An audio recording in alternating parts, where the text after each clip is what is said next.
திருச்சிற்றம்பலம்.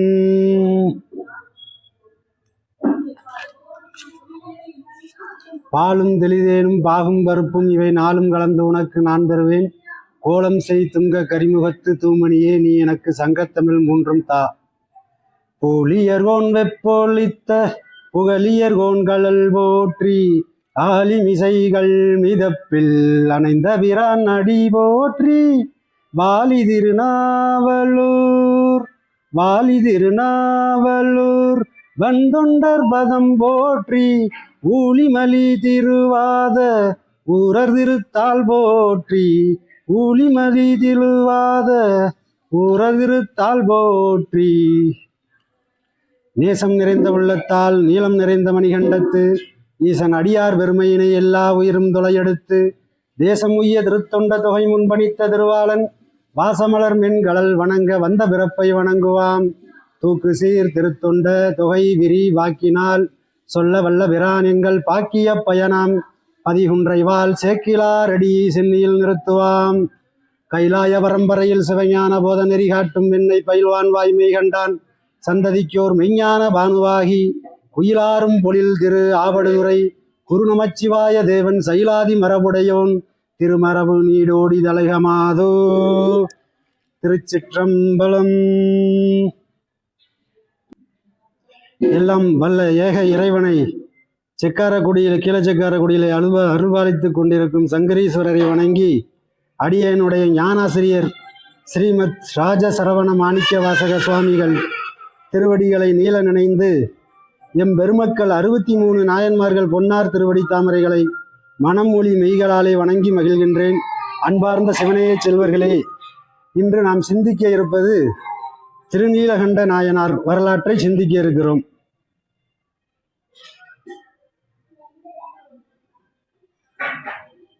ஆரூர் பெருமான் அடியெடுத்து கொடுக்க திருத்தொண்ட தொகையினுடைய முதல் அடியாராக பாடப்பெற்றது தில்லைவாழ் அந்தணர்கள். தனி அடியாரிலே முதலாவதாக வைத்து போற்றக்கூடிய பெருமையுடையவர் திருநீலகண்ட நாயனார். நம்பிகளுடைய திருவாக்கில் இருந்து வந்த முதல் நாயனார் திருநீலகண்ட நாயனார். இவர் குயவர் குலத்தை சார்ந்தவர். நாயனார் பிறந்த ஊர் கடலூர் மாவட்டம் அருகே எருக்கத்தம்புலியூர்.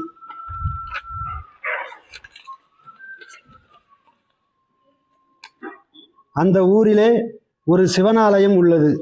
சுவாமி பெயர் திருநீலகண்டேஸ்வரர், அம்பாள் பெயர் விராமுலையம்மன். ஆலயம் நாயனார் அந்த இறைவன் மீது தீராத பக்தி உடையவர். தினமும் ஆலயம் செல்வார். அமர்ந்தாலும் திருநீலகண்டம், எழுந்தாலும் திருநீலகண்டம், எந்த செயல் செய்தாலும் திருநீலகண்டம் என்று சொல்லக்கூடியவர். அவருடைய மனைவி இறைவன் மீது ஒரு சபதம் செய்ததற்காக இளமை முழுவதையும் துறந்த நாயனார். எல்லாம் துறந்த நம்முடைய பட்டினத்து அடிகள் 63 நாயன்மார்களிலே 3 பெருமக்களினுடைய அந்த தொண்டை என்னால் செய்ய முடியாது அப்படிங்கிறாரு. வாளால் மகவறிந்து ஊட்ட வல்லேன் அல்லேன், மாது சொன்ன சூழால் இளமை துறக்க வல்லேன் அல்லேன், நாளாரில் கண்ணெடுத்து அப்ப வல்லேன் அல்லேன் அப்படின்னா, சிறு தொண்ட நாயனார் மாதிரி என்னால் என் பெத்த மகனை அறுத்து கறி சமைச்சு போட முடியாது, அந்த தொண்டெல்லாம் என் பெருமானை என்னால் செய்ய முடியாது அப்படிங்காரு பட்டினத்தடிகள். 2வது தொண்டு என்னன்னா, திருநீலகண்டர் மாதிரி மனைவி சொன்ன ஒரு சபதத்திற்காக சத்தியத்திற்காக இளமை முழுவதையும் என்னால் துறக்க முடியாது அப்படின்னு திருநீலகண்டரை சொல்கிறார். 3வது, நாளாரில் கண்ணெடுத்து அப்ப வல்லேன் அல்லேன். நாளாறுனா பார்த்து 6 நாளில் நாயனார் கண்ணப்புற கண்ணு பிடுங்கி அந்த பக்தியின் உச்சத்தில் கண்ணை பிடுங்கி அப்புதாரு. அந்த மாதிரி என்னால் கண்ணையும் பிடுங்கி அப்ப முடியாதப்பா, ஆனால் இருந்தாலும் நான் உன்னை அடையணும், உன் திருவடியை அடையணும், எப்படி அடைய போகிறேன்னு தெரில அப்படின்னு திருக்காலத்திய பிறகு இது சமர்ப்பணம்னு சொல்கிறாரு. நான் என்ன செஞ்சு உன்னை அடைய போகிறேன்னு தெரியல என்று நம்முடைய பட்டினத்து அடிகள் அருளுகிறார். அப்படிப்பட்ட 3 நாயன்மார்கள் சரிதத்தை சொல்ல வந்தார். அதற்கு மேல் மற்ற தொண்டை அவர்களால் சொல்ல முடியலை. பட்டினத்து அடிகள் அந்த 3ஓடு நிறுத்திவிட்டார். அவ்வளவு பெருமையுடைய நாயனார் நம்முடைய திருநீலகண்டத்து குயவனார்க்கு அடியேன் என்று நம்பிகள் போற்றுகிறார். அவர் எப்படிப்பட்டவர் என்று சொன்னால், இருக்கிற தகுதிகளிலேயே பெரிய தகுதி சிவபெருமானுக்கு அடியாராக இருப்பது. சிவபெருமானுக்கு அவர் அடியார், அப்புறம் உண்மையான சிவபெருமான் அடியாருக்கு அவர் பணி செய்து கொண்டு வருகிறார். என்ன பணி என்று சொன்னால், அவர் அடியார்களுக்கு திருவோடு கொடுத்து வருகிறார். நாயனார் எல்லோரும் போற்றக்கூடிய அளவுக்கு மனையறம் வாழ்ந்து வருகிறார். இந்த உலகமே போற்றக்கூடிய அளவுக்கு குடும்பம் நடத்தி வருகிறார். அவ்வளவு நடத்தி அப்படி நடந்து வரும்பொழுது பெருமானிடத்திலே அடியார்களிடத்திலும் அன்புடையவர்.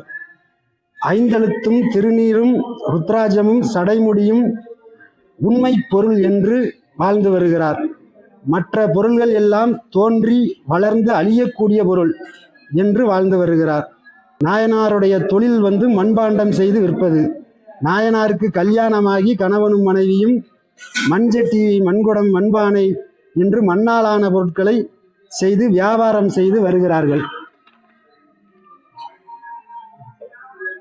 சிவபெருமானுடைய உண்மையான அடியார்களை கண்டால் சுவாமி மகிழ்ந்து வீட்டுக்கு அழைத்து பாத பூஜை செய்து உணவு கொடுத்து அவர்கள் செய்யக்கூடிய மண்பாண்டத்திலான திருவோடு, மண்பாண்ட செஞ்ச திருவோட கொடுத்து சிவபெருமானுடைய அடியார்களுக்கு தொண்டு செய்து வருகிறார். அதான் அவர் செய்த தொண்டு சிவபெருமான் அடியார்களுக்கு திருவோடு, அவர் செஞ்ச தொழிலிருந்து திருவோடு கொடுத்து அதை தொண்டா செஞ்சுட்டு வர்றாரு. ஒரு தொண்டா செஞ்சுட்டு வர்றாரு. அந்த தொண்டை நீண்ட நாட்கள் செய்து வருகிறார். அப்படி இருக்கும்போது இளமை மீதிருந்த காரணத்தினால், அதாவது அவர் கொஞ்சம் இளமையாக இருக்கார், கல்யாணம் ஆகி புதுசாக இளமையாக இருக்கார். அந்த இளமை மீதிருந்த காரணத்தினால் அவர் கொஞ்சம் இன்பத்துறையிலே எளியவராக இருந்தார். அவருடைய மனைவியோ அருந்ததி கற்பின் மிக்காள். அருந்ததி கற்பின் மிக்காள் என்று சொன்னால் கற்பினில் சிறந்த பெண். அருந்ததி என்று சொல்வது விரர்மின்றருடைய வசிஷ்டருடைய மனைவி. வசிஷ்டருடைய மனைவி அருந்ததியை விட சிறந்த பெண் என்று சொல்லக்கூடாது. ஏன்னா கற்பிற்கு உச்சமே அருந்ததி தான். அம்மி மிதித்து அருந்ததி பார்த்துன்னு அந்த காலத்தில் சொல்லுவாங்க. அதாவது அம்மி மிதித்து அருந்ததி பார்த்துன்னு 2 பேரும் அம்மியை மிதித்து அருந்ததி நட்சத்திரம் தெரியுது பாருங்க அப்படின்னு சொல்லுவாங்க. இப்போ அதில் இல்லை. அதாவது சும்மா இல்லை, அருந்ததி மேலே பார்க்கணும். 2 பேரும் கணவன் மனையும் அம்மியில் மிதித்து அந்த கல்லை போல் என் கருத்து உறுதியாக இருக்கணும். அவன் ஒருத்தி தான் இந்த நட்சத்திரமாக மின்னிக்கிட்டு இருக்கா. அதாவது வானிலை அருந்ததி ஒருத்தி தான் கற்பின், அதாவது உச்சமாக மின்னிக்கிட்டு இருக்கா அந்த இந்நாள் வரைக்கும். அதனால தான் அம்மி மிதித்து அருந்ததி பார்த்துன்னு சொல்லுவாங்க. லட்சுமி தேவியோட சிறந்த பெண் அப்படின்னா ஏன் சொல்கிறாருன்னா, வேறொரு பெண்ணிடத்தில் செல்கிற அளவுக்கு அவர் அழகில்லாதவரா என்று சொன்னால் அவர் அப்படிப்பட்டவரும் அல்ல. யார் மனைவி அழகில்லாதவளா வேறொரு பெண்ணிடத்தில் செல்வதற்காக நம்ம மனைவி சரியில்லை, அழகில்லை அப்படின்னு சொல்லக்கூடா. லட்சுமி தேவியை விட உயர்ந்த அழகுள்ள பெண், லட்சுமி தேவியை விட சிறந்த பெண் அப்படிங்கிறாரு. சில நாட்கள் கழித்து ஒரு நாள் இளமை மீது இருந்த காரணத்தினால் அவர் ஒரு பரத்தையனுடைய வீட்டுக்கு போயிட்டு வர்றார். அதாவது அந்த இந்த வயசு கோளாறுல ஒரு பரத்தையனுடைய வீட்டுக்கு போயிட்டு வந்துருந்தாரு. லட்சுமி தேவியை விட சிறந்த, லட்சுமி தேவியை விட அந்த அழகுடைய அம்மையார், அருந்ததி கற்பின் மிக்க அந்த அம்மையார் என்ன செய்தாங்கன்னா, கணவன் ஒரு பரத்தையின் வீட்டுக்கு போய் வந்தது அம்மையாருக்கு தெரிந்து விட்டது. அப்படி தெரிந்ததினால் அவர்களுக்குள் சின்ன சண்டை. திருவேடம் அணிந்து கொண்டு ஒரு அடியாராக இருந்து இப்படி ஒரு விலைமாதரோட வீட்டுக்கு சென்று வருவதா என்று அவர் மேல் அம்மாவுக்கு கொஞ்சம் வருத்தம் வருகிறது. வருத்தம் இருந்தாலும் ஆனால் கணவனுக்கு மனைவி என்ன பணிவிட செய்யணுமோ அதை செய்கிறாங்க, மனைவி என்ன பணிவிட செய்யணுமோ அதை கணவனும் செய்கிறாங்க, நாயனாரும் செய்கிறாரு, பணிவிடை செய்கிறாங்க. அதை சொல்கிறார்கள். அம்மா அத்தனையும் செய்தாலும் கூட அந்த உடல் இன்பத்திற்கு மட்டும் இசையாமல் தவிர்த்து விடுகிறார். அதாவது எல்லா பணியும் செஞ்சாலும், சோறு பொங்கி குழம்பு வச்சு அதாவது துணியை துவைச்சு போட்டு எல்லாம் பண்ணாலும், ஆனால் அந்த உடல் இன்பத்துக்கு மட்டும் அம்மா இசையாமல் காலம் தள்ளுறாங்க, காலம் கழிகிறது. நாயனாருக்கு ஏதோ கொஞ்சம் மன வருத்தம். அதாவது இப்போ கணவனுக்குள்ளே ஒரு கொஞ்சம் சின்ன மன வருத்தம் இருந்தால் அந்த மன வருத்தத்தை தீர்த்து வைக்கிறது பொண்ணு, அதாவது மனைவி தான் தீர்த்து வைக்கணும். அப்போ கொஞ்சம் மனசு வேதனையாக இருக்குது. அப்போ மனைவிட்ட போய் கொஞ்சம் அதான் இறங்கி பேசலாம் அப்படின்ட்டு ஒரு மன வருத்தம். அதை தீர்ப்பதற்காக சரி, அம்மா வந்து கொஞ்சம் கோபமாக இருக்காங்க, கொஞ்சம் இறங்கி போய் பேசலாம் என்று சொல்லி அம்மா பக்கத்தில் போய் நிற்கிறார். அப்படியே ஒரு மயில் போன்ற சாயலுடைய அந்த அம்மாவிடத்தில் சென்று, ஒரு பொற்கொடி போன்ற அம்மையாரிடத்தில் சென்று கொஞ்சம் இறங்கி பேசுகிறார். அம்மாவுக்குடைய பாணியில், அதான் அவங்களுடைய பாணியில் கொஞ்சம் இறங்கி போய் பேசுகிறாரு. அம்மாவுக்கு உண்ட பாணியில் அவர் கொஞ்சம் சமாதானப்படுத்தி பேசுகிறாரு. சமாதானம் பேசிட்டு தொடுவதற்கு முற்படுகிறார். அதாவது தொட போகிறாரு. யார்? மனைவியை தொட போகும்போது தொடுவதற்கு முற்படுகிறார். அப்போது அந்த அம்மா தீண்டுவீராயின் எம்மை திருநீலகண்டம் என்கிறார். அப்படின்னா, எம்மை தொடுவீராயின் திருநீலகண்டத்தின் மீது ஆணை, உம்மை தடுப்பதாக என்று சொல்கிறார். நாயனாருக்கு எதன் மீது பற்று அதிகமோ அதை சொல்லி, அதாவது நாயனாருக்கு வந்து திருநீலகண்டத்தின் மீது அளவு கடந்த பக்தி. ஆனால் அந்த பக்தி, அதாவது நீர் அந்த இறைவன் மீது ஆணை, திருநீலகண்டத்தின் மீது ஆணை, என்னை தொடக்கூடாது அப்படின்னு மனைவி சொல்கிறாங்க. அதனால அந்த 20 வயசில் சொல்கிறாங்க. அப்படின்னு சரி, அதாவது சொல்லும்போது சொன்னால் திருநீலகண்டனுடைய ஆணையாக ஏற்றுக்கொள்ள வேண்டும். அதாவது இது வந்து நான் சொல்லலை, இவங்க இறைவன், அதான் நீர் வணங்குறீர்களா, அந்த இறைவன் தான் சொல்கிறாரு, நீர் என்னை தொடக்கூடாதுன்னு அந்த இறைவன் ஆணையாக ஏற்றுக்கொள்ள வேண்டும் அப்படின்னு சொல்கிறாரு.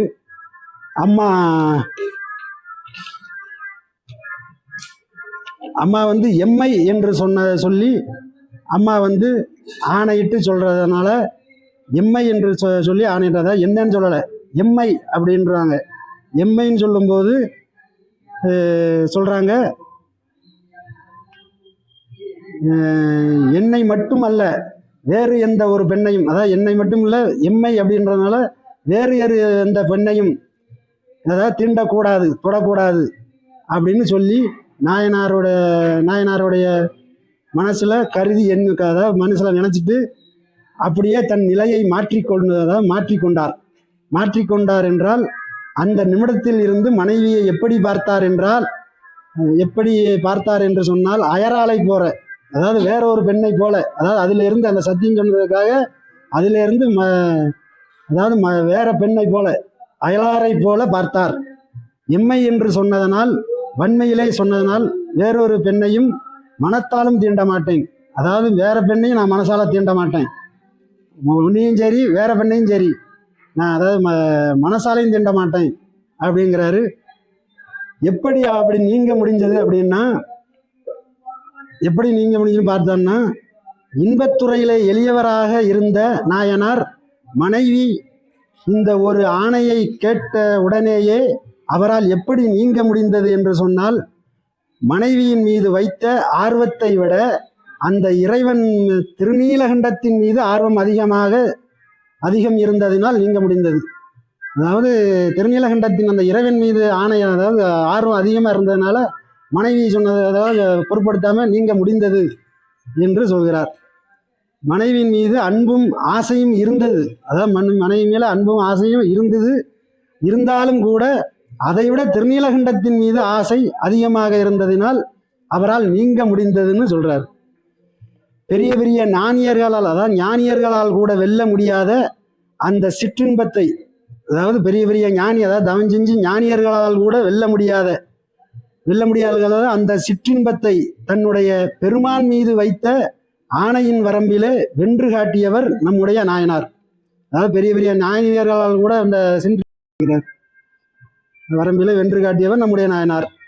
மனசாலும் நினைக்க மாட்டேன் என்று ஏன் சொன்னார் என்று சொன்னால், தீண்ட நினைப்பதும் தீண்டிய பலனை கொடுத்துவிடும், மனத்திலும் தீண்டேன் என்று நாயனார் சொல்கிறார்.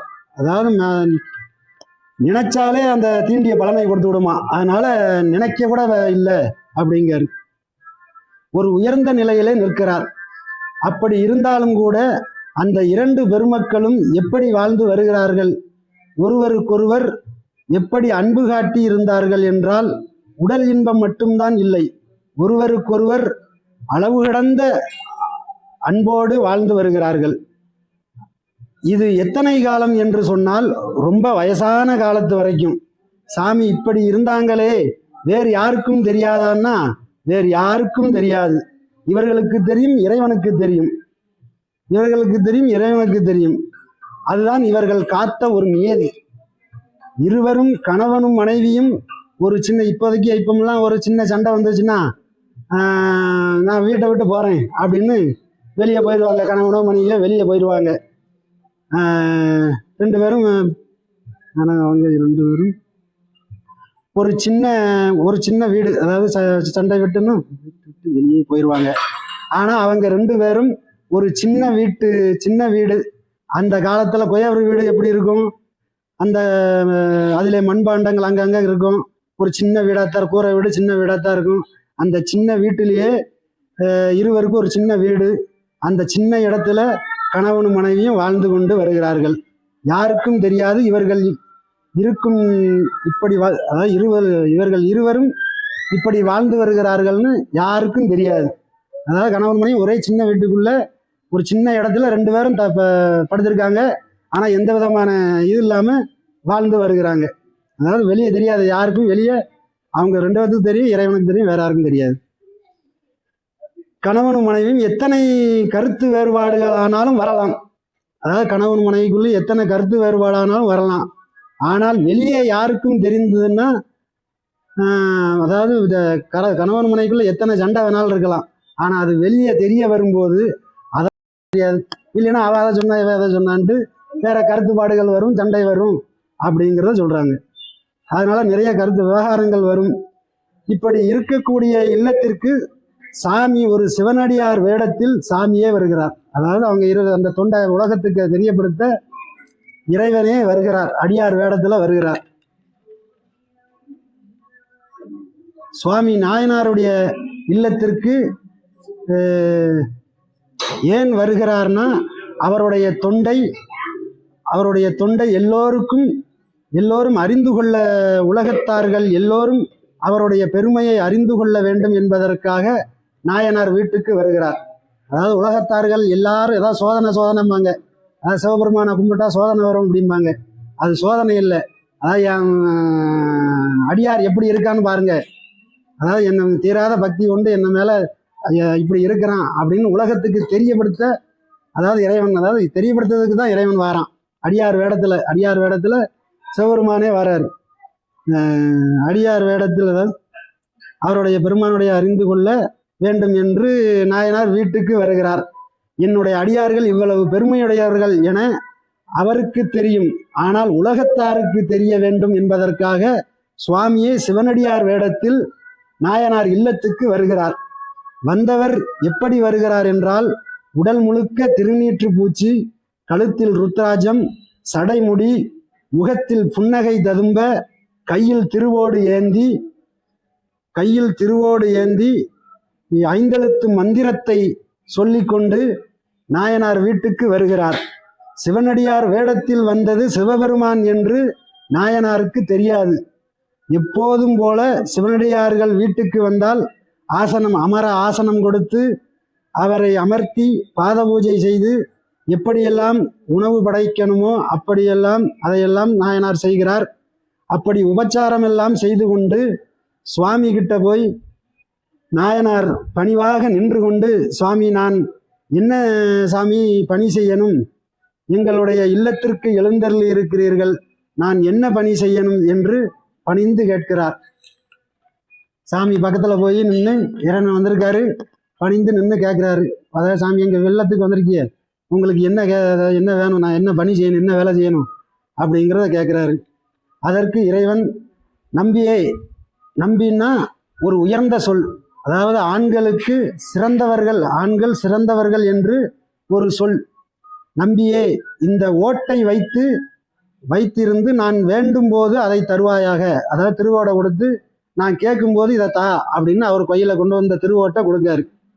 திருவோட்டை கொடுத்து வேண்டும் போது நீ தருவாயாக அப்படின்னு, நான் வேண்டும் போது தருவாயாக அப்படின்னா, சுவாமி கொண்டு வந்த ஓட்டை கொடுத்து, நீ இந்த ஓட்டை பத்திரமா வச்சிருக்கணும், நான் கேட்கும்போது இதை தர வேண்டும் என்று ஓட்டை கொடுத்து என்ன சொல்கிறார்னா, இந்த ஓட்டுக்கு ஒப்பானது வேற எதுவும் கிடையாது, வேற எதுவும் இல்லை. அதான் இந்த ஓட்டுக்கு ஒப்பானது வேற எதுவும் இல்லை.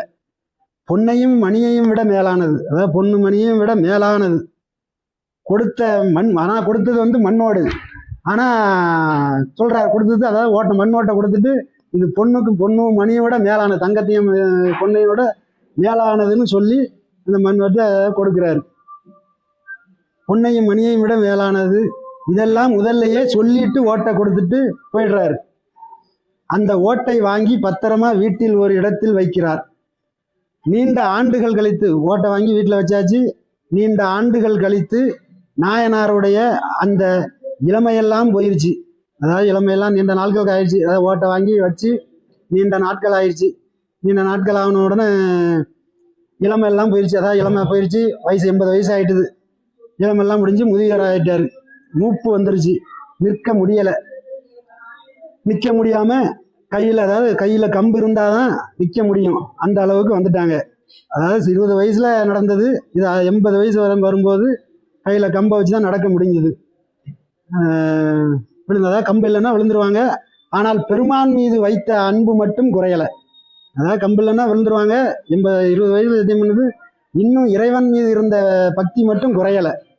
அதாவது நமக்கு ஒரு துன்பம் வந்ததுன்னா எந்த அளவுக்கு பெருமான் மீது அன்பு வைத்திருக்கிறோம்னு சொன்னால் அது கேள்விக்குறியாக தான் இருக்கும். அதை இப்போ நம்மளுக்கு ஒரு சின்ன துன்பம் வந்துச்சுன்னா இறைவன் மீது எவ்வளோ அன்பு வச்சிருக்கோம். ஆமாம், இறைவன் அதாவது கும்பிட்டு ஒன்றுமே இல்லை அப்படின்ட்டு அதாவது அந்த கேள்விக்குறியாக தான் இருக்கும். அந்த இறைவன் மீது ஒரு கேள்விக்குறியாக தான் இருக்கும். ஆனால் அவங்க 20 வயசுலேருந்து அதை கடைபிடிச்சு தீராத பக்தி உண்டு. அதாவது வயசானாலும் இன்னத்தை துறந்தாலும் வாழ்ந்துட்டு வராங்க. அதாவது இறைவன் மீது அளவு கடந்த பக்தியில் வாழ்ந்துட்டு வராங்க. இவர்கள் 2 பேரும் 1 வருஷம் 2 வருஷம் இல்லை, வாழ்நாள் முழுக்க, அதாவது 20 வயதில் நடந்தது 80 வயது கழித்தும் கூட இவர்கள் அப்படியே வாழ்ந்து கொண்டு இருக்கிறார்கள். இவர்கள் இப்படி இருக்கிறார்கள் என்று யாருக்கும் தெரியாது. அதாவது இப்படி இருக்காங்கன்னு 80 வயசு வரைக்கும் யாருக்குமே தெரியாது. அவங்களுக்கு தான் தெரியும். வெளியே யாருக்குமே தெரியாது. வெளியே அக்கம் பக்கத்து வீட்டு கூட தெரியாது, யாருக்குமே தெரியாது. அதுதான் பெண்களும் ஆண்களும் கடைபிடித்து ஒழுக வேண்டும் என்று ஒரு இல்லற நெறி. அதாவது அதை கடைபிடிச்சு தான் வாழணும். எல்லா பெண்களும் ஆண்களும் நம்ம வீட்டுக்குள்ளே என்ன நடந்தாலும் வெளியே சொல்லக்கூடாது. வெளியே சொன்னால் அதனால் வேறு விதம் வரும் அப்படிங்கிறதுனால தான். அதாவது அது ஒரு நெறி, இல்லற நெறி. அதாவது வீட்டு இல்லறம்னா வீடு, இந்த இல்லற நெறியை அப்படி காக்கணும் அப்படின்னு சொல்கிறார். இப்படி இருக்கும்போது பல ஆண்டுகள் கழித்து நாயனாருடைய பெருமையை உலகிற்கு எடுத்துக்காட்ட பெருமான் அடியார் வேடத்தில் முன்பு வந்தது போல வருகிறார். வரும்போது நாயனாருடைய வீட்டில் இருந்து சுவாமி கொடுத்த ஓட்டை மறைய செய்துட்டு வரார். அதாவது வரும்போது நாயனாருடைய வீட்டில் இருந்த ஓட்டை மறைய செஞ்சுட்டு வராரு. அதாவது அவர் தான் கொடுத்தாரு, ஆனால் அவரே அதாவது வீட்டில் இருக்காத அளவுக்கு மறைச்சிட்டு வராரு. அதான் இறைவன் தான் எல்லாம் தெரியுமே. இறைவன் அதாவது வீட்டில் இருக்காத அளவுக்கு மறைச்சிட்டு வராரு. நாயனார் முன்பு எப்படி உபசரித்தாரோ அதே போல மீண்டும் நாயனார் உபசரிக்கிறார். அதாவது பாத பூஜை பண்ணி அப்புறம் சுவாமி கேட்கிறார், நான் முன்னால் ஒரு காலத்தில் வந்து உன்னிடத்தில் ஒரு ஓடு கொடுத்து சென்றேன், அந்த ஓட்டை நீ தந்து நில். அதாவது நீ முன்னால் ஒரு ஓடு கொடுத்தேன், அதாவது பாத பூஜை பண்ணி எல்லாம் சாப்பிட்டுக்கிட்டு முடித்து உட்காந்துருக்கும் போது வந்து கேட்காரு, அதாவது உன்ட்ட ஏற்கனவே ஒரு ஓடு கொடுத்தேன், அதுக்கப்புறம் நீ வந்து நில்லு, அதாவது அந்த ஓட்டை எடுத்துகிட்டு வந்து அதுக்கப்புறம் நில்லு நீ அப்படிங்கிற, அதாவது கட்டன் ரைட்டாக சொல்கிறார். அப்போ என்று ஒரு கட்டுப்பாடாக கேட்குறார். ஏன்னா மறைச்சி வச்சுட்டு வந்தவரே அவர் தான், அதாவது ஓட்டை மறைச்சிட்டு வந்தவரே அவர் தான். ஆனால் அப்படி கேட்காரு. நாயனார் வீடு முழுக்க உள்ளே போய் தேடுறாரு, ஓட்டை காணவில்லை. அதாவது வீட்டு உள்ளே போய் பெருமானிடத்தில் வருகிறார். அதாவது வந்து பெருமானிடத்தில் வந்து நிற்காரு. அப்பவும் பெருமான் கேட்கிறார், தாமதத்தின் காரணம் என்ன? அதாவது இவ்வளோ நேரம் நான் கேட்டாச்சு, இவ்வளோ நேரம் ஆச்சு, நீ உள்ளே போய் இவ்வளோ நேரம் என்ன பண்ணுத, தாமதத்தின் காரணம் என்ன அப்படின்னு கேட்காரு. அப்போ ஓட்டை நீ வச்சுருந்தா எடுத்து வந்து கொடுத்துட வேண்டியதானே, அதாவது ஓட்டை வச்சுருந்தா நீ எடுத்து வந்து கொடுத்துட வேண்டியதானே, தாமதத்தின் காரணம் என்ன? அந்த ஓட்டை நீ வச்சுருந்தா வந்து எடுத்து வந்து கொடுத்துட வேண்டியதானே. சுவாமி, எனக்கு நீங்கள் தந்தை போல, நீங்கள் கொடுத்த ஓட்டை எல்லா பக்கமும் தேடிவிட்டேன், அதை கண்டுபிடிக்க முடியலை. அதாவது வீட்டில் வச்ச ஓட்டை எல்லா பக்கமும் தேடி பார்த்துட்டேன், ஆனால் அது எனக்கு கண்ணுக்கு தெரியல, கண்டுபிடிக்க முடியலை, அது ஓடு இல்லை. நான் வேறு ஒரு, அதாவது நான் நல்ல புதிய ஒரு ஓடு கொடுக்கிறேன், என்னுடைய பிழையை நீங்கள் பொறுத்துக்கோங்க, அதான் என் தவறை பொறுத்துக்கோங்க, நான் உங்களுக்கு வேறு ஓடு புதிய ஓடு நான் வாங்கி தரேன், நீங்கள் கொடுத்த ஓடை காணும், நாங்கள் ஒரு புதிய ஓடு வாங்கி தரேன் அப்படிங்கிறார். என்று சொல்லும்போது இறைவனுக்கு வந்த பெருமான் கோபமாக பார்க்கிறார், அதாவது கோபமாக பார்க்கிறார். அப்படி சொல்லும்போது கோபமாக பார்க்கிறார் இறைவன். இறைவன் கோபமாக பார்த்தார். என்ன சொல்கிற நீ, நான் கொடுத்த மண்ணோடே என்று பொன்னினால் ஒரு ஓடு செய்து கொடுத்தாலும் நான் வாங்க மாட்டேன். அதாவது என்ன சொல்கிற நீ, நான் கொடுத்த ஓடு மண்ணோடு தான் வேணும், நீ பொண்ணால் செஞ்சு கொடுத்தாலும் அது எனக்கு தேவையில்லை, நான் கொடுத்த மண்ணோட்டை மட்டும் தான் எனக்கு, மண்ணோட்டை நான் கொடுத்த ஓடு தான் எனக்கு வேணும் அப்படின்னு வாங்க, மற்ற ஓட்டை நான் வாங்க மாட்டேன் அப்படிங்க. நான் உன்கிட்ட என்ன ஓடு கொடுத்தேனோ அந்த ஓட்டை நீ தர வேண்டும், நீ கொண்டு வர வேண்டும். நீ பொன்னாலான பொன்னோடே கொடுத்தாலும் சரி, அது எனக்கு வேண்டாம், நான் கொடுத்த மண்ணோடு தான் வேண்டும் என்று சொல்கிறார்.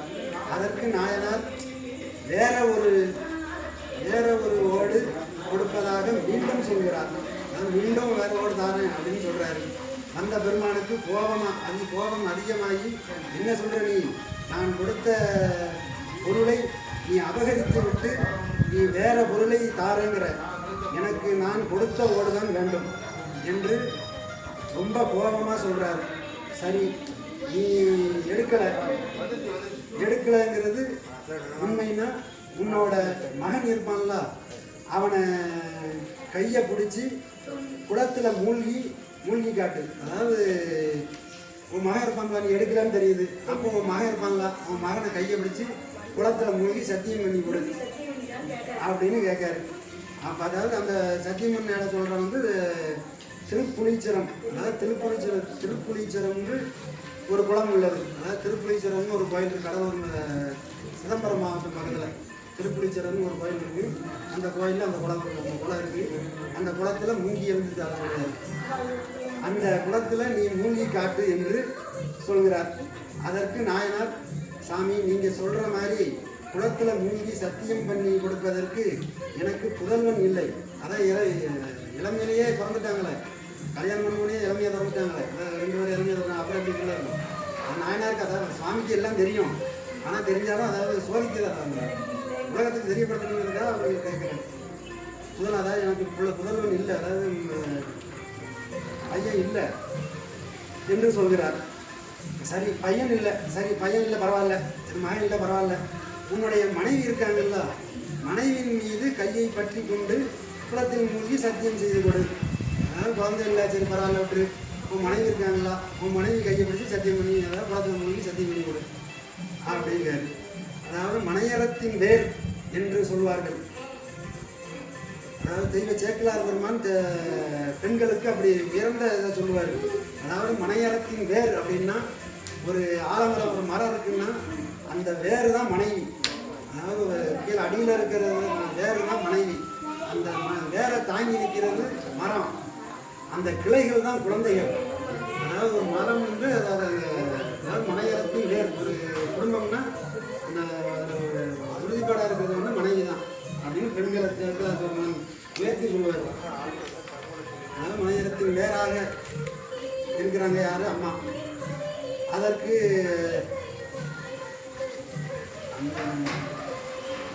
அந்தவர்கள் சரி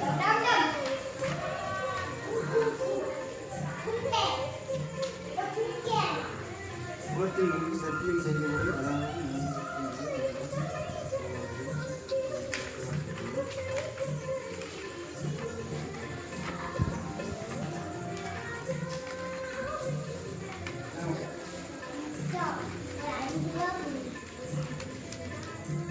சரி நீங்கள் சொல்கிறது சரிதான், ஆனால் எங்கள் 2 பேர்த்துக்குள்ளேயும் ஒரு சபதம் இருக்கிறது, அது என்னன்னு எங்களால் சொல்ல முடியாது. அதான் நீங்கள் சொல்கிறது சரிதான், என் மனைவி சத்தியம் பண்ணி கொடுக்குறேன், ஆனால் எங்கள் 2 பேர்த்துக்குள்ளேயும் ஒரு சின்ன சபதம் இருக்குது. ஆனால் அதில் அந்த சபதத்தை வெளியே சொல்ல முடியாது. அதாவது எங்களால் வெளியே சொல்ல முடியாது. அதனால் நான் மட்டும் முங்கி தாரேன், அதாவது நான் மட்டும் குளத்தில் முங்கி சத்தியம் பண்ணி தாரேன், அது போதும் அப்படிங்கிறது. பெருமான் நீ சரிவிட்டு வரமாட்ட, அதாவது சாமி சொல்கிறாரு, நீ சரிவிட்டு வரமாட்ட, நீ வா தில்லைவாழந்தனர்கிட்ட இருக்கிற சபையில் வா. அதாவது தில்லைவாழந்தனர்கள், அதாவது சபை தில்லைவாழந்தனர்கள் என்றால் இருக்கிற தில்லைவாழந்தனர்கள் இருக்கிற சபையிலே இருப்பேன், நீ அங்கே வா என்று சொல்லிவிட்டு போயிட்டாரு. தில்லைவாழந்தனர்கள் இருக்கிற சபையில் நான் இருக்கேன், நீ அங்கே வான்னு சொல்லிட்டு போயிடுறாரு. அதாவது அந்த காலத்தில் ஒரு வழக்குன்னா முதல்ல பஞ்சாயத்து இருக்கும். பஞ்சாயத்துனா காலத்தில் வைப்பாங்க. ஆனால் அந்த பக்கம் அந்த ஏரியாலெல்லாம் அதாவது ஒரு பஞ்சாயத்துனா திருப்பதி கோயில் இருக்குது. அது தில்லைவாழ் அந்தனர்கள். அதாவது அந்தனர்கள் அப்படின்னா அறத்தோடு வாழக்கூடியவர்கள், அதாவது நேர்மை நியதி அப்படிங்கிற ஒரு அறத்தோடு வாழக்கூடியவர்கள். அந்த அவங்ககிட்ட போனால் தான் நியதி கிடைக்கும் அப்படிங்கிறதுக்காக நீ அங்கே வா அப்படின்னு சொல்லிட்டு யார் சாமி போயிடுவார். அப்போ பின்னால் தில்லைவாழ் சபையிலே எல்லோரும் அமர்ந்திருக்கிறார்கள். அதாவது எல்லாரும் இருக்காங்க, தில்லைவாழ் சபையில் எல்லாரும் இருக்காங்க.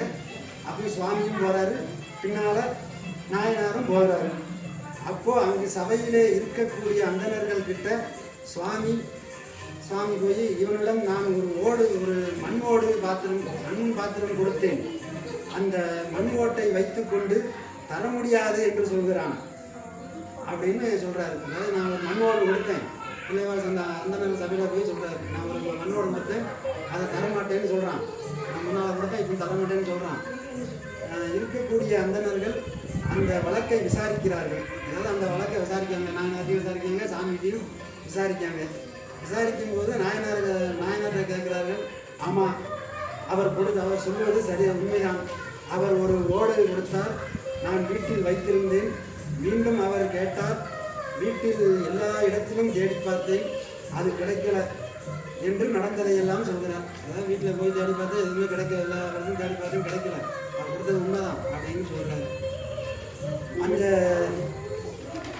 அதற்கு அந்தணர்கள் சொல்கிறாங்க, சரி அவர் தான் சொல்கிறாருல்ல, ஒரு ஓடு கிடைக்காம இருந்தாலும் போனாலும் பரவாயில்ல, உன் மனைவியை கையை பிடிச்சு குளத்தில் மூழ்கி கொடுத்தா போதும் அப்படின்னு சொல்கிறாருல்ல. அதாவது சாமி சொல்கிறார், ஓட வேணாலும் பரவாயில்ல, ஆனால் நீ மனைவி கையை பிடிச்சி நீ குளத்தில் மூழ்கி கொடு அப்படின்னு தான் சொல்கிறாருல்ல, சாமி சொல்கிறாருல்ல, அதை நீ பண்ணிட வேண்டியதானே அப்படின்னு தில்லைவாழந்தனர்கள் சொல்கிறாங்க. அப்போ நாயனார் கணவன், அதாவது நாயனார் கணவன் மனைவிக்குள் இப்படி ஒரு சபதம் இருக்கிறது என்று சொல்லலை. அதாவது இப்படி ஒரு சபதம் இருக்குன்னு நாயனார் சொல்லலை, அதாவது அந்த சபையிலையும் சொல்லலை. அதாவது சுவாமிக்கு எப்படியாவது நாயனாருடைய திருவாக்கில் இருந்து சொல்ல வைக்கணும்னு நினைக்கிறார். அதாவது நாயனாருடைய வாயிலிருந்து இப்படி தான் இருக்கோம், நாங்கள் கணவன் மனைவி இப்படி இருக்கோம் அப்படின்னு சொல்ல வைக்கணும்னு சாமி நினைக்காரு. ஆனால் கடைசி வரைக்கும் நாயனார் சொல்லலை, இறைவனை யாருக்குமே சொல்லலை. சரி, நானும் என் மனைவியும் சேர்ந்து தானே குளத்தில் மூழ்கி தாரேன், ஆனால் கையை பிடிப்பது என்பது மட்டும் முடியாது. அதான் நான் மூழ்கி தாரேன், ஆனால் கையை பிடிக்கணும்னா முடியாது. அதாவது கையை பிடிச்சி மூழ்கினா முடியாது. ஏன்னா எங்களுக்குள்ள ஒரு சபதம் இருக்கிறது, அதற்கு தகுந்தாப்புல மூழ்கி தாரேன். அதான் நீங்கள் கையை பிடிச்சி மூழ்கினீங்க, அதுக்கு தகுந்தாப்புல நான் மூழ்கி தாரேன், குளத்தில் மூழ்கி தாரேன்னு சொல்லிவிட்டு போயிடுறாரு. பஞ்சாயத்து விட்டு போயிடுறாரு, வீட்டுக்கு போயிடுறாரு. மறுநாள் காலையில் மனைவியை அழைத்து கொண்டு திருப்புலீஸ்வரன் கோயிலில், அதாவது கோயிலுக்கு வராரு. அந்த கோயிலில் இளமியாக்கியார் குளம் அப்படின்னு திருப்புலீஸ்வரன் கோயிலில், அந்த கோயிலுக்கு முன்னாடி இப்பவும் இருக்குது. அந்த குளத்தில் இளமியாக்கியார் குளம், அந்த குளத்தின் பேர் இளமியாக்கியார் குளம் என்று உள்ளது. இந்த கோயிலில் தான் கணம்புல் நாயனார், அதாவது கணம்புல் 63 நாயனார், கணம்புல் நாயனார் தன் தலை முடியாத இறைவனுக்கு விளக்கெரிச்சார். அது ஒரு சின்ன, அது அப்புறம் விளக்கெரிச்சார். அந்த கோயிலில் தான் அந்தணர்களும் சுவாமியும் அமர்ந்திருக்கிறார்கள். அந்த கோயிலில் தான் சாமி அந்தணர்கள் எல்லாம் அமர்ந்திருக்கிறாங்க. அதாவது சபையில் அமர்ந்தாங்க. மறுநாள் காலையில் மனைவியை கூப்பிட்டு வராரு. நாயனாரும் அவர் மனைவியும் அந்த குளத்தில் இறங்குறாங்க. அதாவது அந்த குளத்தில் சத்தியம் பண்ணி கொடுத்துருக்காங்க. காலையில் கணவன் மனைவி இறங்குறாங்க. இறங்கும்போது ஏற்கனவே வயதின் மூப்பின் காரணமாக, அதாவது வயசு மூப்பாயிடுது, மூப்பின் காரணமாக ஊன்றுகோல், அதாவது கையில் கம்பு வச்சுருக்காங்க. எல்லாரும் தான் நடக்கிறாங்க. நடக்கும்போது கையில் ஒரு கம்பு வச்சுருக்காங்க. அந்த கம்பை வச்சுட்டு குளத்தில் இறங்குறாங்க. அந்த கம்பை அந்த கம்பினுடைய ஒரு முனையை நாயனார் பிடிச்சிக்கிட்டாரு, மறுமுனையை மனைவி பிடிச்சிக்கிறாங்க. நாயனாருடைய மனைவி பிடிச்சுக்கிறாங்க. பிடிச்சு குளத்தில் மூழ்குகிறார்கள். அதாவது பிடிச்சு குளத்தில் மூழ்கிறார்கள். சபையிலே அமர்ந்திருந்த, அதாவது மூழ்க போகிறாங்க. மூழ்க போகும்போது சபையிலே அமர்ந்திருந்த அதை பார்த்த சாமி, அதாவது சபையில் உட்காந்துருக்காரு யாரு, சாமி உட்காந்துருக்காரு. உட்காந்துருந்தது எந்திரிச்சு வாங்க இவன் நான் அதான் மனைவி கையை பிடிச்சி தான் மூழ்க சொன்னேன், இவன் கம்பை பிடிச்சி மூழ்கிறான், ஏமாத்திரம் பாருங்க அப்படின்ட்டு சாமி அந்த நேரத்தை சொல்கிறாரு. கையை பிடித்து தான் மூழ்க சொன்னேன், இவன் கம்பை பிடித்து மூழ்க போகிறான் என்று சொல்ல, இதற்கு மேலும் நாயனாருக்கு அவர்களுக்கும் இருக்கும் சபதத்தை சொல்லாமல் இருக்க முடியவில்லை. அதாவது இதுக்கு மேலேயும் இறைவனால் சொல்லாமல் எல்லாரும் கூடி நிற்காங்க. அந்த இடத்துலையும் அதுக்கு மேலே அவரால் சொல்லாமல் இருக்க முடியல நாயனாருக்கு. அப்போ வானோர்கள் கேட்க, அதாவது வானோர்கள், தேவர்கள், முனிவர்கள் எல்லாரும் கேட்க, உலகத்தார்கள், அதாவது அங்கே கூடி இருக்கிறவங்க, அந்த வேடிக்கை பார்க்க வந்தவங்க, சில அண்ணன்கள் சபையில் இருக்கிறவங்க எல்லாரும் பார்க்குறாங்க. அதாவது எல்லாரும் கேட்குற மாதிரி அப்போ தான் சொல்கிறார், வானவர்கள் கேட்க, உலகத்தார்கள் கேட்க சொல்லிவிட்டு அப்புறம் கையை பிடிக்காமல், அதாவது சொல்லிட்டு எல்லாத்தையும் நடந்ததெல்லாம் சொல்லிட்டாரு. அதுக்கப்புறம் சொல்லாமல் இருக்கிறவங்க எல்லாத்தையும் சொல்லிட்டு, அதனால் அதுக்கப்புறமும் கையை பிடிக்காமல் அந்த கம்பை பிடிச்சிக்கிட்டே மூழ்கிடுறாங்க. குளத்தில் மூழ்கிடுறாங்க. மூழ்கி எழும்போது, அதாவது குளத்தில் மூழ்கி எந்திரிச்ச உடனே, அதாவது எந்திரிக்கும் போது இருவரும் 20 வயதில் சத்தியம் செய்யும் போது எப்படி இளமையாக இருந்தார்களோ அதேபோல் இளமையாக கணவனும் மனைவியும் குளத்தில் இருந்து ஏறி வருகிறார்கள். அதாவது சத்தியம் பண்ணும்போது எப்படி 20 வயசில் சத்தியம் பண்ணாங்களோ, ஆனால் குளத்தில் மூழ்கும்போது 20 வயது, ஆனால் சத்தியம் பண்ணும்போது 20 வயது. ஆனால் இந்த குளத்தில் மூழ்கி எந்திரிக்கும் போது, இறைவன் பார்த்து எந்திரிக்கும் போது அந்த 20 வயசில் இளமையோடு எந்திரிக்காங்க, எந்திரிச்சு வருகிறார்கள். இதற்குத்தான் அந்த குளத்தில், அதாவது இதுதான் அந்த குளத்தின் பேர் இளமையாக்கியார் குளம். அந்த குளத்தின் பேர் இளமையாக்கியார் குளம். அதாவது முதுமையில் விழுந்தாங்க, இளமையில் எந்திரிச்சாங்க. அதனால தான் அந்த குளத்துக்கு பேர் இளமையாக்கியார் குளம் என்று சொல்வார்கள். இருவரும் குளத்தில் இருந்து மேலே வரும்போது வானத்தில் இருந்து தேவர்களும் முனிவர்களும் பூமலை பொழிகிறார்கள். அதாவது குளத்திலிருந்து எந்திரிச்சு மேலே வராங்க. வரும்போது மேலேருந்து வானவர்களும் தேவர்களும் முனிவர்கள் எல்லாரும் சேர்ந்து பூமலை பொழிகிறாங்க. அதாவது நாயனாருக்கும் அவர் மனைவிக்கும் பூமலை பொழிகிறார்கள். அங்கு இருக்கிற உலகத்தார்கள் எல்லாருக்கும் அந்த அதிசயத்தை காண்கிறார்கள். எல்லாரும் அந்த அதிசயத்தை காண்கிறதா பார்க்குறாங்க. அது இளமையானது, வயசானது இளமையானது, பூமலை பொழிகிறது, எல்லாத்தையும் அதாவது அதிசயமாக பார்க்குறாங்க, அதிசயமாக காண்கிறார்கள். நாயனார் வழக்கு தொடுத்த அடியாரை தேடுகிறார். அதாவது நாயனார் எதிர்த்து வரும்போது எல்லாம் பூமலை பொழியுது. நாயனாரே நம்ம வழக்கு மேலே வழக்கு கொடுத்தாரு, அவர் ஆளை காணுமேன்னு தேடுவார். நாயனார் தேடுறார், வழக்கு தொடுத்த அடியாரை தேடுகிறார். வானத்தில் இறைவன் பார்வதி தேவியோடு காலை வாகனத்தில் காட்சி தருகிறார். அதாவது கீழே தேடுறாரு, கீழே தெரியல. லாஸ்ட்டில் மேலே வாகனத்தில், காலை வாகனத்தில் சிவனும் பார்வதியும் காலை வாகனத்தோடு காட்சி கொடுக்குறாங்க.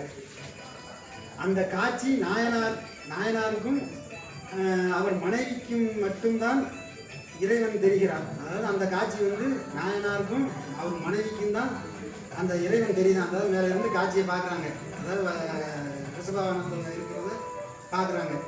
மற்ற உலகத்தாருக்கெல்லாம் தெரியலை, யாரும் மேலே இருக்கிற ஒரு இறைவன் தெரியலை. உலகத்தார் கீழே இருக்கிறவங்க, உலகத்தாருக்கு மற்றவங்களும் தெரியலை, தெரிகிறார்கள். அப்போதுதான் அடியாராக வந்தது இறைவன் என்று இருவரும் அறிகிறார்கள். அதான் அப்போதுதான் சரி, அப்போ நம்ம வீட்டுக்கு இறைவனாக வந்தது, அடியாராக வந்தது இறைவன் தான், அதாவது அடியார் இடத்துல வந்தது இறைவன் தான் நம்ம வீட்டுக்கு வந்திருக்கோம் அப்படின்னு அப்போ தான் யார் அடியார்கள், நாயனாரும் நாயனார் மனைவியும் தெரிகிறாங்க. ஆனால் அங்கு இருக்கும் மற்ற உலகத்தார்கள் அனைவருக்கும் இறைவன் தெரியவில்லை. அதாவது இறைவன் தெரியல. வானத்தில் இருந்து மலர் விழுவது, மூப்பில் இருந்து இளமையானதை ஆச்சரியத்தோடு காண்கிறார். அதாவது உலகத்தார்கள் காண்கிறார்கள். நாயனார் அவர் மனைவியும் இருவரும் கையை தலைமேல் வைத்து வணங்குகிறார்கள். அதாவது 2 பேரும் தலையை மேலே கையை வச்சு வணங்குறாங்க, இறைவனை பார்த்து வணங்குறாங்க.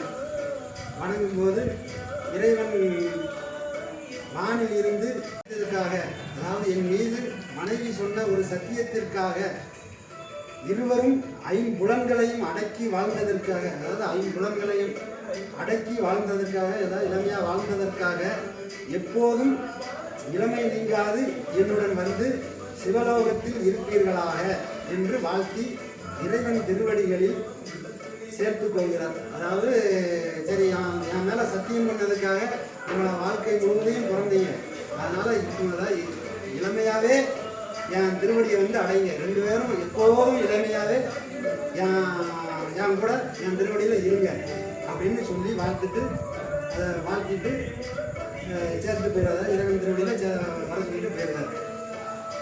இந்த அளவில் அதை வாழ்த்தி இறைவன் சேர்த்து விட்டு போயிடுறாரு. இந்த அளவிலே நாம் நிறைவு செய்து கொண்டு என்றும் இன்பம் பெருகும் இயல்பினால் ஒன்று காதலித்து உள்ளமும் ஓங்கிட அன்றுளார் அடியாரவர் மாண்புகள் என்றும் நின்றதெங்கும் நிலவி உலகலாம். திருச்சிற்றம்பலம்.